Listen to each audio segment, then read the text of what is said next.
know where the treats at. Is this the passing of the torch, right? Is this what this signifies? It comes down to that front office and what they feel is most important. The champ is here. We've touched down from a higher plane. Why you made it here? We always look forward to that week because it was always intense. You know that we ain't coming back. We about to. The man, the myth, the legend, Dante Hall. My favorite player growing up was Dante Hall. I love you guys in the show, but Dante was my guy. Get to dashing because you done on the warfield.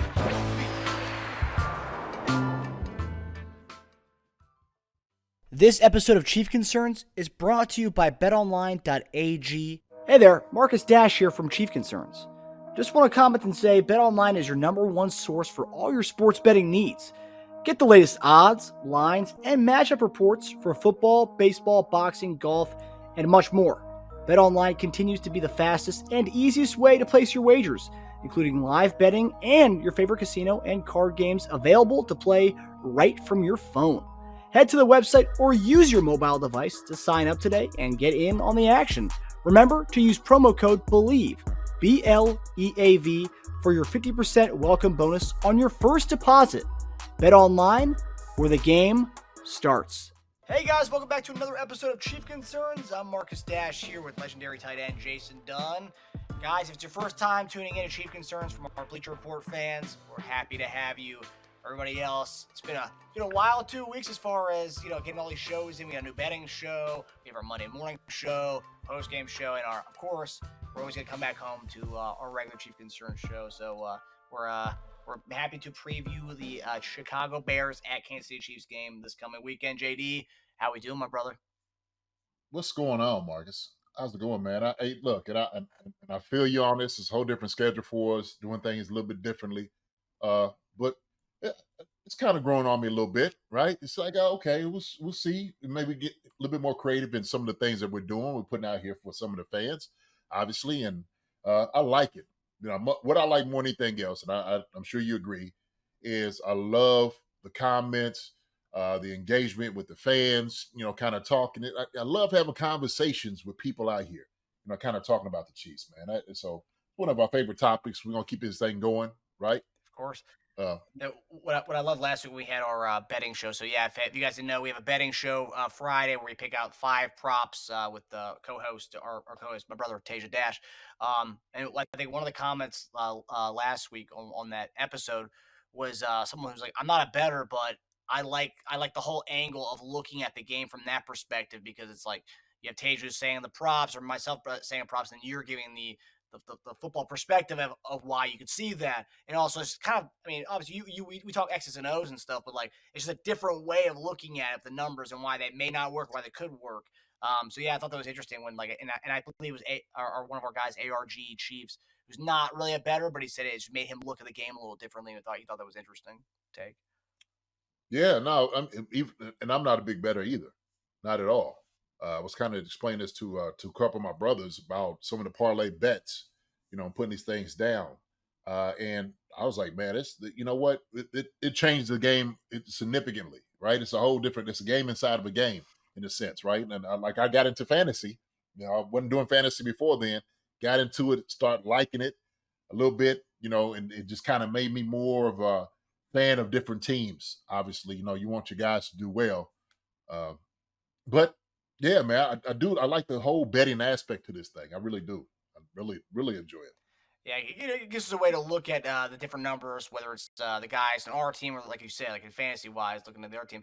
And also, too, I think one of the other comments was, as a fantasy guy, not really much with better, this actually helps me because I think someone had Christian Kirk on their team, and like because of listening to our show last week, they ended up starting Christian Kirk. I thought that was funny.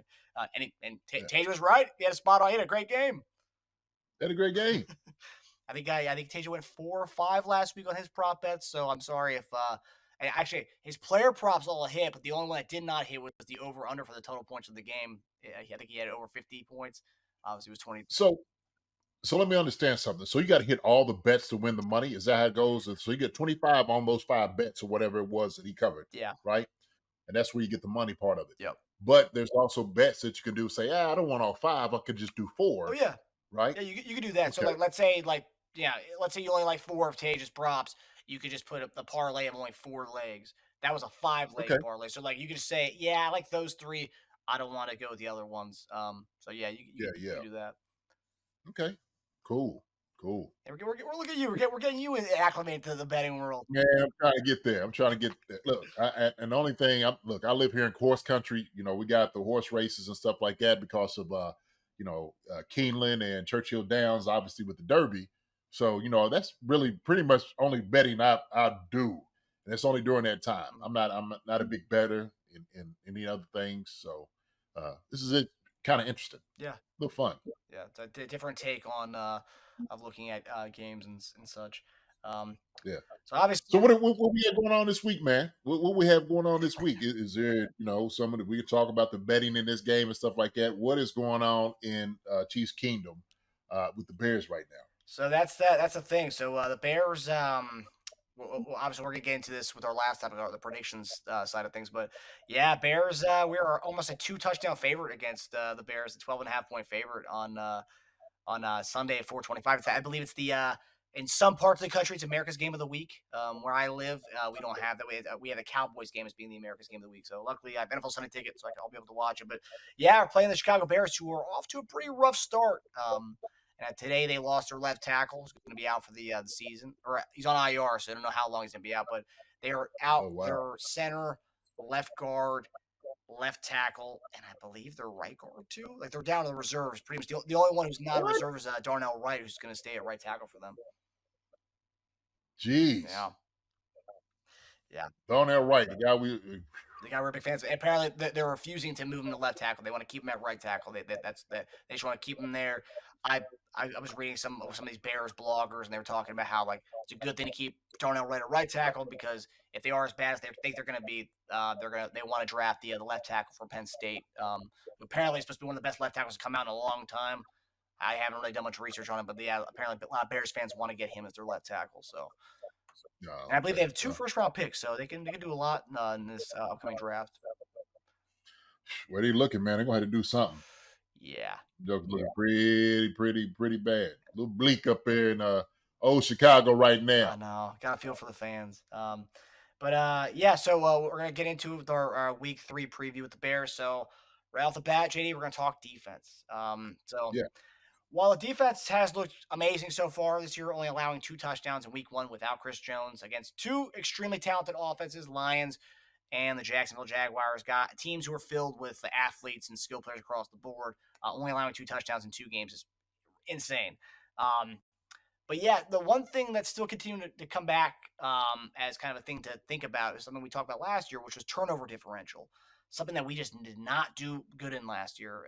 Playoffs, we freaking dominated. If you calculate the turnover differential in the playoffs, we dominated. Defense came to life as far as getting, creating interceptions, fumbles, all that stuff. But right now, only 2 games in, so it's not really a big worry. But as of right now, we are only one of 5 teams that have yet to intercept a pass, and we are -2 in turnover differential on the season. Puts us at around the middle of the pack. But as far as interceptions, only one of 5 teams without one so far. And that's something that we struggled with last year. I know we talked about that being maybe the rookies on defense in the secondary. But this week, our luck may turn around playing the Chicago Bears, who turned it over more than every other team besides Minnesota Vikings so far. So the NFC North kind of rough in the turnover department. With a total of 6 turnovers, 4 fumbles, 2 interceptions so far. The Bears have turned it over 4 fumbles and 2 interceptions. So yeah, 6 turnovers for them. Hopefully, it might be a little coming out party as far as picking off some passes. But JD, what is it to kind of? I know it's a tough thing to kind of look at as far as why aren't we able to kind of create turnovers as much as say some of these other teams out there, and the fact that we haven't really, as far as interceptions, I believe I looked at it. We're only one of 5 teams, and all the other teams there. I don't think the Bears picked off a pass yet. I believe the Raiders haven't picked off a pass yet. It's been just kind of rough as far as the other teams that we're mixed in with that have not picked off a ball yet. What does defense need to do in order to kind of create that? And what do you see as you think it may be an issue as to why that hasn't happened for us? I think it's a few things, but let me just start with this. As my old coach used to say, it's the little things. Okay. Roy Kidd, who just passed away, God rest his soul. Love you, Coach. But he always emphasized the little things. And some of the little things that it takes is like punching at the football when you're in the crowd. Okay. Maybe stripping a guy, from the backside when you get in, get a little handsy with everything. Put your helmet on the football. So those little things like that is will usually bring up fumbles. Sometimes you can help dictate what goes on by just doing the little things. And so also too, being in the right position. Sometimes, getting fumbles and interceptions, it takes a little bit of luck. It takes some, being in the right place at the right time. But a lot of these things can be dictated by, let's just say, maybe quarterback's throwing the ball. Get your hand up in the passing lane, right? I mean, those things that we've seen. I've seen Pittsburgh. Pittsburgh did one, got one flicked up. TJ Watts picked one up, took it in for a touchdown. And so it's taking, everybody has to get on board with what it is that you're trying to do. And, you work on these things in practice. You really do. But for a guy mentally, defensively to think about it, you just got to go over your mind like, okay, getting a guy down, rip at the ball, rip at it, punch at the ball, like I said, helmet on the ball. So there's many things that could be happening with this. But also, too, we got to get pressure on the quarterback. Sometimes pressure on quarterbacks tend to make them throw errant throws, right? We know this. And they throw things that they don't want to throw. They're off the back foot, they're getting thrown down, balls in the air. Next thing you know, picked off, you're running back the other way, touchdown, right? Bolton. So I just told you that's what's going to happen. Bolton's going to get one, running back for a touchdown this week. I like it. But I think it's really what it is, man. I think it's really what it is. And so these things you got to just emphasize. You got to emphasize it. Spags got to emphasize it, but also too, the players wise, when they talk to each other, like, man, get that ball out, right? Go ahead, rip at the ball, and make sure that you're getting the pressure. Get your hands up in the lane. If you're not getting back there to get the sack, at least do something to knock that ball down. So, yeah, several things. Yeah, I'm looking. So far we have had 0 interceptions and 2 fumble recoveries. So yeah, that's our thing. Yeah, we had that one. What was it? It was the one that Detroit game, and did we have one last week? I think we had one last week, didn't we? I know we gave up the ball almost twice last week, but yeah, I mean, looking at it, I was trying to see if there's kind of a parallel with the teams that have 9 intercepted the ball. There really is no parallel here. So, Chiefs 1-1. Actually, all teams that have not given up besides the Bears. So you have Bears, Chiefs, Raiders, Rams, Giants. Every team on that list besides the Bears is 1-1. So not really no undefeated teams in there who have not picked up a pass yet. But that's important. When you want your defense as good as they've been playing, you do want turnovers, right? That's the production you're actually looking for, is getting a team to turn the ball over. And I think with the reemergence of Chris Jones coming back to the defense, just his presence and impactfulness is going to help generate the pressure that I was talking about on the quarterbacks. Like I said, to make some throws. So all these things help determine, getting more opportunities for these turnovers to happen. And especially like you said this week, because of the things that's going on with the Bears right now, with Fields, guys not getting open. Now we're hearing these different things going on with the D coordinator being resigning, and there's a lot of different things that's going on. So when you have this many things happening, then you want to kind of take advantage of that, especially on the field. And if Justin Fields is running around, he doesn't feel very confident. He's talking about he wants to play well, he wants to play better. He may put a little bit more on his shoulders, take off running. So I think if he's going to take off running, this is a good time this week to start stripping at the ball with him running the football, right? So I think it definitely works in our favor defensively. It's just getting more hats on him. Yeah, he talked about in his press conference today. He talked about how so far he's been kind of robotic, based on the way he kind of made it sound. It sounds like he's saying more robotic. He's trying to stick to the script that they kind of have for him. He's not really him. He's not allowing him to be himself. So maybe they kind of let him 0-2, like, hey man, just do what you got to do. And that's what they did last year, and they actually kind of looked to where they kind of let him do his thing. And I know at beginning of the season they didn't want him to see him run as much as he did last year, but like that's like one of Crazy. that's one of the best things he has going for him is his wheels. That's a strong suit. I mean, why would you take away one of his greatest superpower was his legs? Okay, why would you handicap a guy like that by saying, okay, just play within the script of what we want you to do in the scheme? Well, if he's better suited, that he could take off running. He's one of the fastest quarterbacks out there. He does a great job once he gets out of the pocket running with the football. Why would you want to hinder him from doing that? And so, you know what? He's right. He has been playing robotic, and I've seen that. And the reason I know, because I got him on my fantasy team. he's been killing me. Oh my gosh, he's killing me. Or the defense is killing me, or the offensive coordinator is killing me. But look, he ain't gonna start for me this week, okay? Because he's going to get the Chiefs for one, all right. But two, I don't think he's gonna be that effective against the defense because, like I said, the defense is gonna be humming. But yeah, man, Justin Fields he's a danger with his legs. He's a danger with it. So I just don't understand that. Like you got to know what you got in a weapon. You have to. And this is not just talking about the Bears, but also too. I'm just gonna move over to the Chiefs real quick. Okay, I'm gonna move over to the Chiefs. It's the same thing. Like we got to utilize our weapons on offense as well. Part of that being the running backs. Okay, let's just be honest here. Let's utilize some of the weapons. We got weapons out there. Utilize them. Same thing, and I know we'll get this a little bit later. I know you won't keep me on point with this, man. But same thing with these young wide receivers, right? Rasheed Rice and Justin Ross, getting these guys out there maybe to get them a little bit more looks. And, of course, with Richard James being hurt, we're going to be able to see that. Okay. But I just want to say, I just want to get off my chest while I was talking. You're good. I know. But go ahead. Go ahead. No, it's one thing too. Like I know it's also coincidental that that he's saying this, right? Because he knows he's going against a D-line that has Chris Jones, and he knows that he has O-line issues as far as he has reserves at every position besides a right tackle. So it's pretty. Obviously, I think he's maybe trying to make a statement like, "Hey, like, I do not want to be stuck in the pocket against with the reserves at O-line and with who we're going to face this weekend. So hey, like I'm gonna have to do my own thing this week. Let's get me into like doing my own thing and getting into a rhythm because he's gonna have to be scrambling out of the pocket this week. I mean, with reserves at every position besides a right tackle. I mean, yeah, we had to deal with that in the Super Bowl a couple years ago. But like, man, dude, that's a bad spot to be in. I mean, your line is looking like Swiss cheese, okay? And you sitting over here thinking, I know going into the game, I got to run for my life.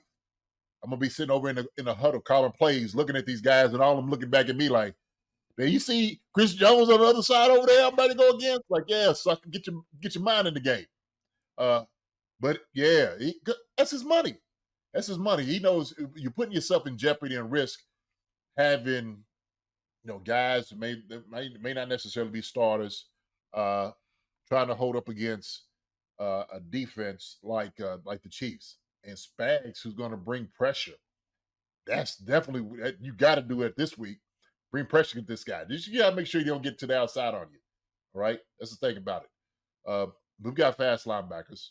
I think our secondary could be able to hold their receivers down. They got some good receivers, okay, but you can't get the ball to him, and you can't get the ball to him when we're pressured. You can't get the ball to him when we're sacking you.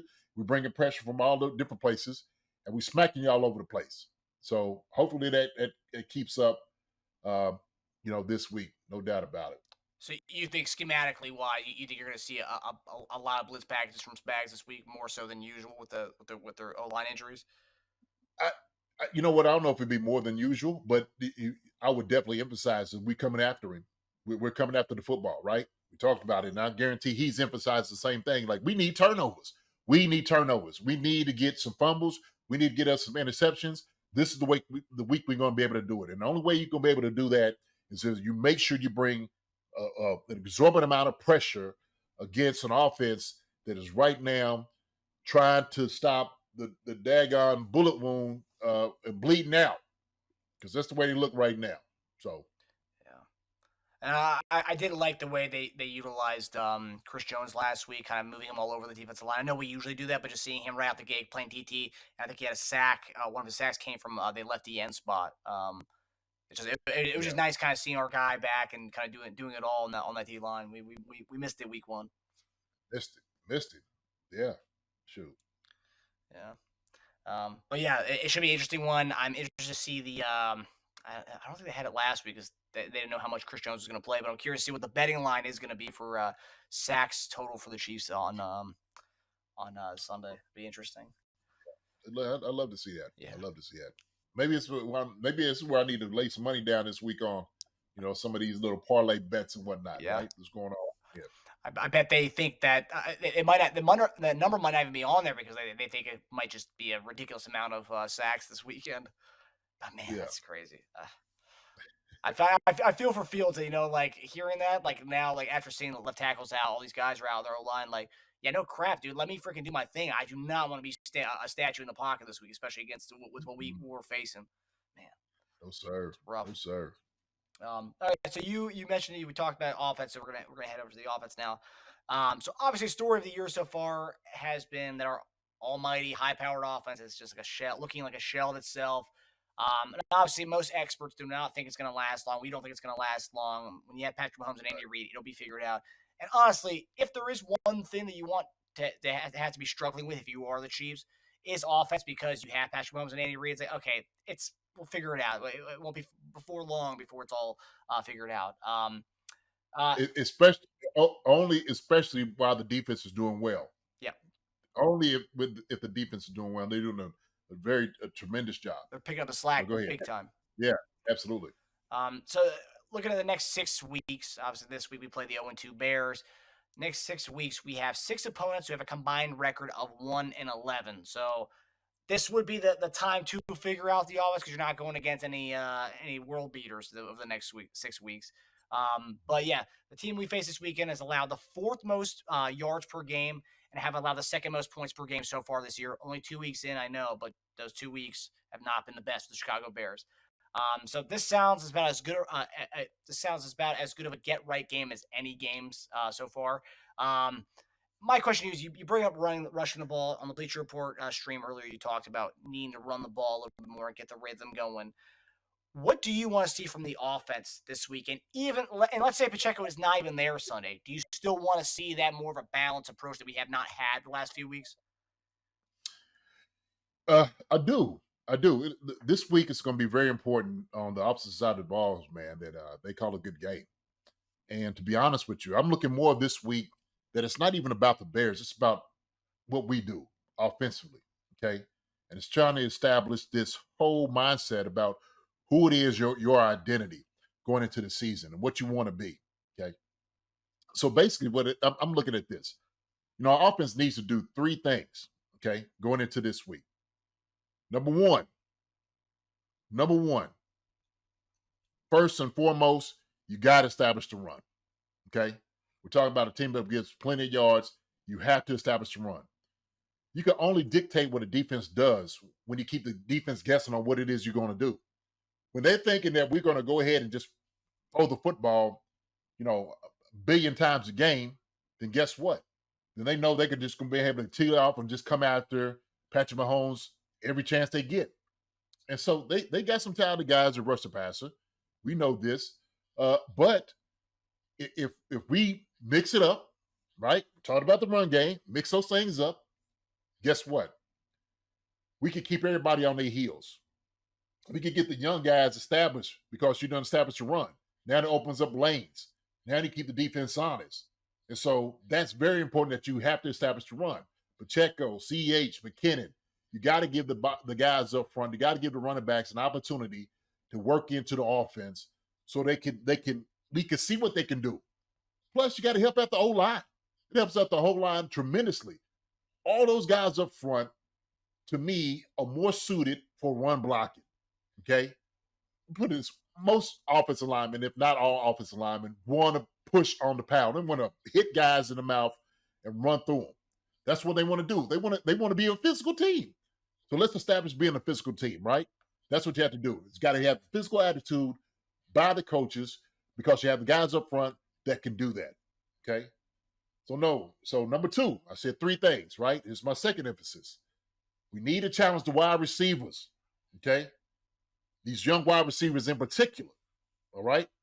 So we've talked about, hey, Kadarius Toney made a few catches. Sky Moore done a tremendous job getting about 3 catches last week, got into the end zone. That's great.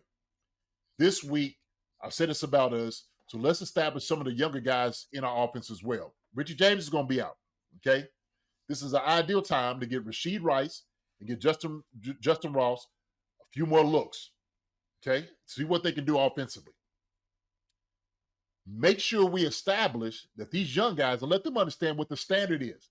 When we're talking about scoring points, we're talking about getting open, we're talking about catching and being a part of this offense to dictate who we want to be. The wide receivers, the young guys, got to understand this. They had to. So that's one of the things that we have to do this week is we need to challenge the wide receivers to be better, okay? If we want to be a great offensive team, challenge the wide receivers to be better, especially young guys, okay? Another thing that has to be emphasized in that will be them running crisp, detailed route, okay? Catch the football, and then go be a playmaker. Make plays. I got to see these young guys make plays, all right? Look, everybody's screaming for you to come out here. Yeah, we want the young guys out here. Fine. They got to make plays while they get when their names get called, okay? Number 3 thing. This is the third and final emphasis. We have to eliminate the penalties. We got to eliminate them, okay? I mean, when you're looking at the things that put us in a bad position, the things that is a drive killer, the things that just absolutely, completely demoralize your offense, is the penalties at the most unopportune time doing it. And it's taking you back, and now you're 3rd and long, okay? And you're 1st and 15, 1st and 20. And it's horrible. It is an absolutely horrible place to be as an offense, as a quarterback, as a coach, to call a game like that when you're always constantly behind the 8 ball. You don't get, field position like you should. And so that putting in bad positions like that destroys the morale of the team. Special teams got to help out with that too. They really do. And they haven't done anything, their part, in helping out the offense in establishing a great field position. So those are my 3 things, right? Establish the run, challenge your young wide receivers, and we got to eliminate the penalties, okay? So, yeah, we talked about the whole Juwan Taylor and him lining up, and everybody's going to debate the things. The rules are the rules, okay? The rules are the rules. We know, and we should know, if we don't know this by now, that we're going to be held to a higher standard more than everybody else. Going forward, that's what it is. Pure and simple. Pure and simple. Last year, they was picking on Chris Jones. This year, it might be Juwan Taylor, what we're looking at right now. All right? So everybody's going to be screaming about the Chiefs and what they're doing and what they're trying to get away with and y'all got the refs on the payroll and all that. Man, that's crazy to me. Okay? We just got to play within the confines of what we do. We got to be a more disciplined football team offensively, and those things like that's going to happen. So that's what all 3 things right there in the phase of the game, what we need to do to win, because it's all about us. So this week we have, obviously you mentioned Richie James going to be out for foreseeable future. Andy said a few weeks, an MCL injury of some sort of sprain, I'm assuming. And then Kadarius Toney, sprained toe. So I don't know. He said day to day, so that could mean with Andy talk, that can mean a lot of things. I remember a few years back, Eric Berry was a day to day for like the entire season until the playoffs. Hey, yeah. So I don't know what the sprained toe could be, and just another injury for Toney. But hey, man, look, Andy's just don't give him nothing. Let him guess. We don't want you game planning for anybody who's going to be, who's not going to be there. Don't give them nothing. You'll find out Sunday morning, essentially, is what Andy's saying. That's right. That's when you find out. But so last week, Justin Ross, 8 reps. Richie James had 3 reps. He had 1 dropped pass. Forget the muff punt, but no, he had 1 drop pass. But Justin Ross didn't get any targets last week. He had a target the week before. Do you think as we get further and further into the season, you think we'll start to see that number come up? Because week 1, Richie James outsnapped him. Week 2, he outsnaps Richie James. Richie James is out now. Do you think we'll start to see more and more of Justin Ross acclimation, especially with these guys who are getting injured? And when you're playing a team like the Bears, who is 0-2 and has a lot of issues on their side of the ball, Do you think it would be a good spot to actually get guys like Rice and Ross in there with maybe not trying to play guys who are injured right now? Yeah, don't play guys that's injured. So, but you make sure you play guys that are ready. I mean, we can't just say, hey, Justin Ross needs to play because we like him. And he did a couple, good things during preseason. He's got to play better than MVS in practice and be more consistent. So we don't know what's going on in practice. When they're making this evaluation, it ain't like coaches are saying, well, we don't like Justin Ross because he can't do it. They're making the decision based off how guys are performing. Okay. And if they feel like they can trust guys. So if they feel like they can trust Justin Ross, then he will play. Put it this way. I don't care who you are. It's not a popularity contest by no means in the NFL. Okay. Same participation trophies at all. This is about wins and losses here in the NFL. So all about wins. Okay. When you lose, you get fired. You get canned. Okay. We're trying to win. If Justin Ross gets a better opportunity to win, yes, he gets put in the game. Pure and simple. We could count up how many reps he got and stuff like that. The coaches got to see it. There's things we see and we like, oh man, he looks perfect, he looks great. But we don't know if he's doing everything that he needs to do to get out on the field. We don't know that. It's a depth chart. But I know he needs an opportunity just to show that. And so if they feel like it warrants that, he's earned his spot to get more reps, then he will get them. He will get them. But we still need to establish MVS. What is he doing? Yeah. Right? So last week, the two leading receivers was Justin Watson and Sky Moore. The two guys that showed up for the Chiefs last week. Yeah. Where's MVS? And if MVS isn't getting the job done, yes, Justin Ross, yes, Rashid Rice should get more reps. Yeah. Undoubtedly. Yeah, I agree. Yeah, 2 targets week 1, and I don't remember him getting a target last week. MVS referring to, yeah, I don't know. That's why we have this question right now. What does the offense need to do? The offense needs to get the ball to, and I'm saying they need to get the ball to MVS, the highest paying receiver we have in our roster. Get him the ball. Let's figure out a way to get him the ball. He's a burner. But, I mean, he's proven time and time again he can make elite catches. So let's get him the ball in some way. Get him the ball, man. Let's get him the ball. I don't know if he's not getting open or, we just not seeing him. Like I said, I think a lot of emphasis needs to be on the detail of the route running. And there's some things that we can look at that Patrick, and he said this in the press conference. Now, I said this last week, is the frustration comes from him. He's seeing the frustration. He's the one grimacing at this like, man, what's going on out here? Because I'm expecting guys to be in particular areas, and they're not. It was one I seen Sky Moore, they threw to him, and he didn't snap around in the route. I know we kind of feel the windows and the zones as a receiver. Tight end, anytime you catch the football, it's a field thing. It's a field thing. And coaches got to emphasize this. But there's times that you just got to be detailed in what you're doing. So when I'm saying that you snap around, give the quarterback your number, it's got to be like this, right? Turn around, ball. I want the ball now. So you're letting the quarterback know that you're open and you're ready for the ball immediately right now.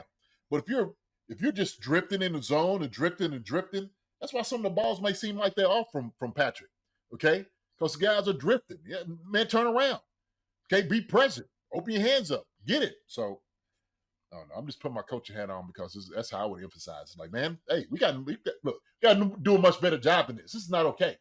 This drifting what we're doing is not all right. Snap around. Give him a target so he can throw the football. Okay? And he knows you're open.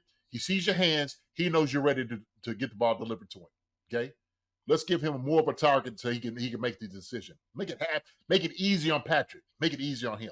Yeah. So the little things that can give you trust between a quarterback and a receiver.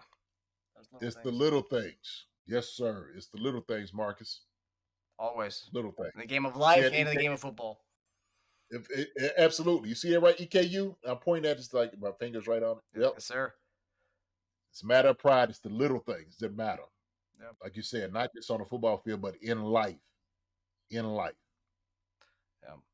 Yeah, that's why they say football is one of those things that can teach you valuable lessons. That's why they say everyone should play football because it can teach you very valuable lessons that will keep with you for the rest of your life. And from playing as a little kid, I still have things that my first ankle biters coach taught me. So like it's one of those things. Yeah, yeah. All right, so now we're going to get to our final topic. It's our game predictions. So the Chiefs are a 12.5-point favorite, and obviously a 425 game at home, hosting the Chicago Bears, America's game of the week in certain parts of the country. In the Mahomes era, so I did some research here. So in the Mahomes era, the Chiefs are 19-2 when they are a double-digit favorite. The only two losses came Sunday night in 2019 against the Indianapolis Colts, the Jacoby Brissett-led Indianapolis Colts. I think we lost 19-13 that game. And then in 2020, when we lost to the Raiders, when they did the bus victory laps afterwards. But we are 9-12 in the same games. We were at double-digit favorites. We are 9-12 against the spread in the Mahomes era. So we don't really cover these big spreads that often in the Mahomes era. But anyway, I looked at Justin Fields. In the Justin Fields era, they've been double-digit underdogs only 3 times.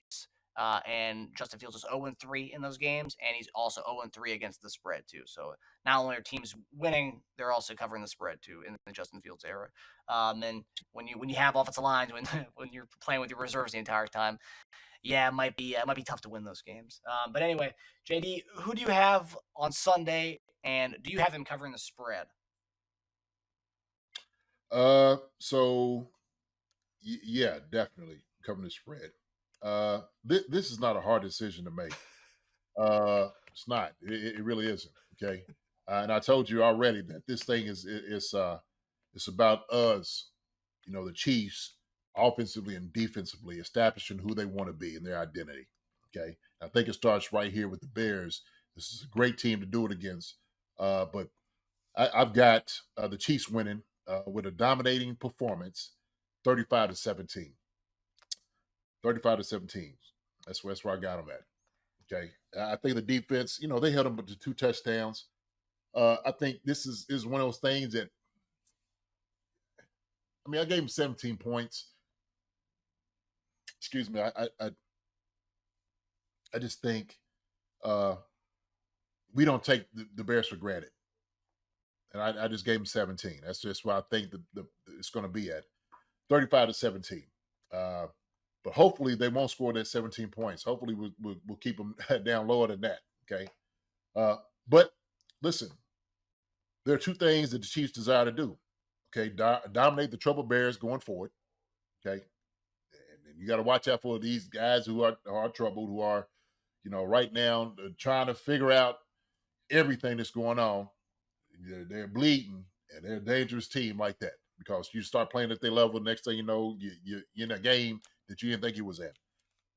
And then, like I said, same thing, establishing an identity. But that's what I think. 35-17 is what the game's going to be. That's why. Yeah, I think I'm pretty close with you, actually. I'm saying 42-14. So Okay. I think just as like, usually everyone always makes a joke that we always play down to our opponents. It's a kind of game where like somehow we'll win with the last second Harrison Butker field goal, which is funny because it's true. But that's also when we are playing like at our peak. Because like even last year we had the game against Indianapolis, and we had come off some pretty amazing offensive performances, and then we had a clunker against Indianapolis. But we haven't really had a really good offensive performance yet. So I feel like this is going to be something that we take the opportunity to put a bad team away early and actually look like the good offense that we are. So yeah, I think so that's why I'm going 42-14. And I think Mahomes gets over 3 touchdowns this week, like I had last week, but he didn't. Yeah, he'll definitely get over 3 touchdowns this week. No doubt about it. This is another week that Travis Kelce is healthier. Another week that Kadarius Toney is healthier. Another week that Snead is healthier. Right. So we're going to start getting these guys back to the full strength. But I do think it's going to be a dominant performance against the Bears this week. No doubt about it. No doubt. Yeah, and it's the second highest total points over under for the weekend. The highest point total is the Broncos and Dolphins game. That's 48 points total, but they have us at 47.5, so only a little bit below them. But everyone's buying that Tua and Miami Dolphins stock right now. I hear you. I hear you. Tua is the highest, as of right now, betting odds have Tua as the highest odds to win the MVP right now. Mahomes second. Really? Yeah. Okay. Well, helps out having the cheetah. It does help. It does help. See, Mahomes has proved it with and without. Right. That's right. That's right. All right, guys. Well, that does it for us. Again, we really thank everyone who's been sticking with us all throughout the week and all the different shows we're doing now. I know some of you guys have been dying for us to do Chief Concerns Daily for a long time, and we're giving to it 4 times a week now. So, we hope you guys enjoy this, and we love seeing the engagement and stuff. And we'll see you tomorrow night or Friday night on the live stream for the Chief Concerns betting show. So, we'll see you guys. Alrighty. Hi, everybody. Thanks for watching. Subscribe here to get the latest from the show. Also, be sure to check out the best clips from Chief Concerns. And if you prefer to listen to the show, subscribe and follow us on Apple Podcasts, Spotify, and anywhere else you get your podcasts.